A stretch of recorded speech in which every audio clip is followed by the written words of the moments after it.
బుడమేరికి ఏదైతే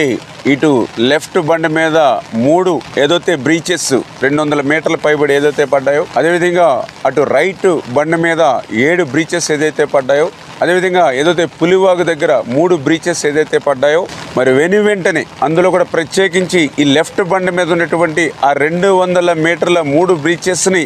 ఆ గండ్లను పూడిస్తేనే ఆ యొక్క సింగనగర్కి కానీ ఆ విజయవాడ పట్టణంలో ఉన్నటువంటి వరద ఉధృతిని తగ్గించవచ్చు. ఎన్ని సహాయ సహకారాలు చేసినా కూడా, బాధ్యతలు తీసుకుని మనం పనిచేసినా కూడా ఈ గండ్లు పూడ్చకపోతే ఆ యొక్క సింగనగర్ కానీ ఆ యొక్క విజయవాడ పట్టణ ప్రజలకు కానీ ఉపశమనం ఇవ్వలేము అనేటువంటి ఉద్దేశంతో చంద్రబాబు నాయుడు గారు ఎప్పటికప్పుడు ఈ యొక్క గండ్లను పూడ్చడమే ధ్యేయంగా లక్ష్యంగా మాకు మానిటరింగ్ చేస్తూ,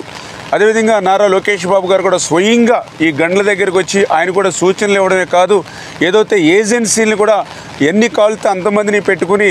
ఈ ఎంత ఎక్విప్మెంట్ కావాలంటే అంత ఎక్విప్మెంట్ కూడా ఆయన ఎప్పటికప్పుడు మాకు అందిస్తూ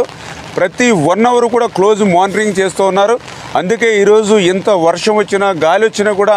దాన్ని కూడా మేము తట్టుకుని ఎదుర్కొని ఏదైతే అధికారులు కానీ అదేవిధంగా ఏజెన్సీలు కూడా వాళ్ళ యొక్క సహకారంతో ఆ బుడమేరు గండ్లను యుద్ధ ప్రాతిపదిక మీద పూర్తి చేస్తూ ఉన్నాం. Please subscribe .news.